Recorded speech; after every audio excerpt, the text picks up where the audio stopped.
नमस्कार। Doctor B are Ambedkar एक ऐसे रास्ते की तलाश में थे जो न्याय और तर्क पर आधारित हो। उन्होंने कई धर्मों को परखा, लेकिन आखिर में उन्होंने बुद्ध का मार्ग ही क्यों चुना? आज हम उनकी किताब द बुद्धा एंड हिज धम्मा के जरिए इसी सवाल की गहराई में उतरेंगे। तो चलिए शुरू करते हैं। अंबेडकर का यह मानना था कि अगर आज के साइंटिफिक दौर में किसी को धर्म चाहिए तो वो सिर्फ बुद्ध का धर्म हो सकता है। ये बहुत बड़ा बयान है ना? आखिर हजारों साल पुरानी बुद्ध की बातों में ऐसा क्या था जो अंबेडकर को इतना मॉडर्न और इतना वैज्ञानिक लगा? आइए इसी को समझते हैं।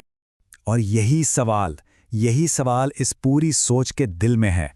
जरा सोचिए, क्या हो अगर धर्म का असली मकसद मरने के बाद कहीं जाने का नहीं, बल्कि जीते जी इसी दुनिया को, इसी समाज को बेहतर बनाने का हो?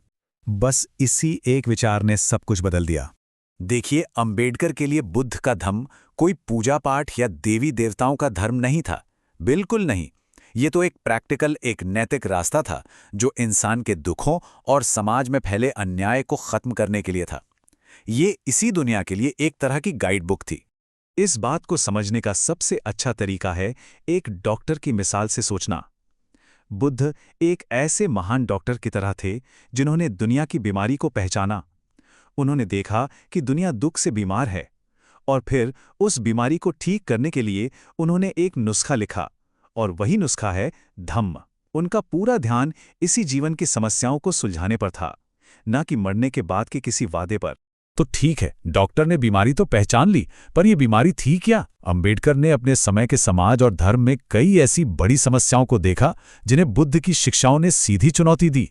अंबेडकर के हिसाब से समाज की सबसे बड़ी, सबसे गहरी बीमारी थी चातुर्वर्ण व्यवस्था। ये सोच कि कोई इंसान जन्म से ही ऊंचा या नीचा होता है, ये एक भयंकर अन्याय था, और ये बुद्ध की बराबरी यानी समानता की शिक्षा के बिल्कुल खिलाफ था। अंबेडकर के मुताबिक बुद्ध ने इन सभी विचारों को सिरे से नकार दिया। उन्होंने कहा कि किसी किताब को आंख बंद करके मत मानो, सवाल करो। उन्होंने पशु बलि का विरोध किया, और सबसे बढ़कर उन्होंने जन्म पर आधारित ऊंच नीच के विचार को पूरी तरह से खारिज कर दिया। उनका जोर तर्क और अनुभव पर था, ना कि अंधी आस्था पर। ये फर्क जमीन आसमान का था। एक तरफ ये कहा जा रहा था कि पवित्र किताबें जो कहती हैं उससे बिना सवाल किए मान लो।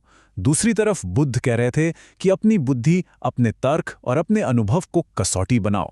एक तरफ समाज जन्म के आधार पर बटा हुआ था, तो दूसरी तरफ बुद्ध समता यानी बराबरी की बात कर रहे थे। और लक्ष्य आत्मा का मोक्ष नहीं, बल्कि इसी जीवन में सभी के दुखों का अंत था। तो बीमारी तो पता चल गई, लेकिन उसका इलाज क्या था? बुद्ध का वो नुस्खा क्या था? ये नुस्खा किसी भगवान पर भरोसे का नहीं था। ये तो मन, नैतिकता और ज्ञान पर आधारित एक बहुत ही प्रैक्टिकल रास्ता था। और ये क्रांतिकारी, एक रेवोल्यूशनरी विचार था कि समस्या और समाधान दोनों का स्रोत इंसान के अपने मन के अंदर है, किसी बाहरी शक्ति में नहीं। अगर हम अपने मन को साध लें तो हम अपने दुखों को खत्म कर सकते हैं। और यही है वो नुस्खा, वो प्रैक्टिकल गाइड, अष्टांगिक मार्ग। अब ये कोई सख्त नियम कानून की लिस्ट नहीं है, ये तो खुद को बेहतर बनाने के 8 कदम हैं। ध्यान दीजिए, इसमें हर बात हमारे काम, हमारी सोच और हमारे व्यवहार से जुड़ी है, किसी पूजा पाठ या कर्मकांड से नहीं। और हाँ, निर्वाण।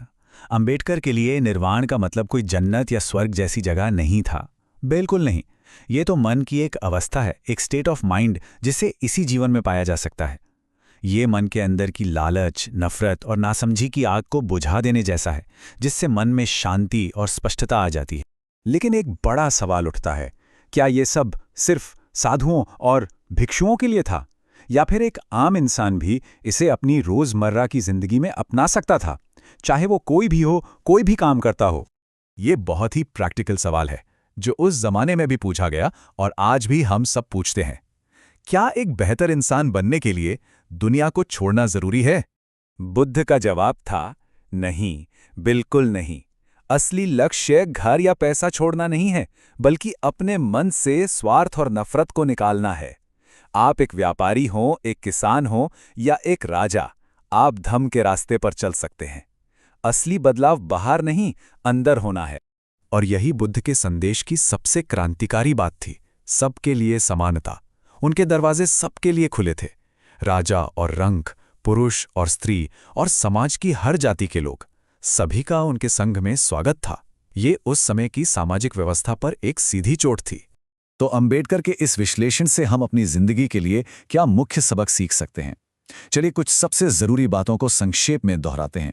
तो सबसे जरूरी बातें क्या हैं? पहली, हर चीज पर सवाल करो, किसी भी बात को आंखें बंद करके मत मानो। दूसरी, अपने मन को साधो, क्योंकि हमारा मन ही हमारी दुनिया बनाता है। और सबसे अहम, सबके साथ करुणा और बराबरी का व्यवहार करो, क्योंकि कोई भी जन्म से बड़ा या छोटा नहीं होता।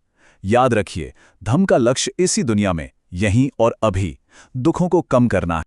चलिए अब इन सारी बातों को एक साथ जोड़कर देखते हैं कि धम्म का अंतिम उद्देश्य क्या है, जैसा अंबेडकर ने इसे समझा। ये समझना बहुत जरूरी है। लक्ष्य सिर्फ ये नहीं था कि इंसान अपनी व्यक्तिगत शांति या मोक्ष पाले। लक्ष्य इससे कहीं बड़ा और गहरा था। तो अंतिम लक्ष्य क्या है? अंबेडकर के मुताबिक धम्म सिर्फ व्यक्तिगत शांति के लिए नहीं है, ये एक सामाजिक मिशन है। एक ऐसा नक्शा है, एक ऐसा टूल है जिससे हम सब मिलकर इसी दुनिया में एक न्याय से भरा, दया से भरा और खुशहाल समाज बना सकते हैं। तो आखिर में ये सवाल हमारे लिए बचता है, जरा सोचिए, हमारी दुनिया कैसी दिखेगी अगर नैतिकता का मकसद सिर्फ स्वर्ग नर्क तय करना ना होकर इसी दुनिया में हम सब के लिए खुशी और न्याय बनाना हो। ये एक बहुत शक्तिशाली विचार है और यही डॉक्टर अंबेडकर के लिए बुद्ध की शिक्षाओं का असली सार था।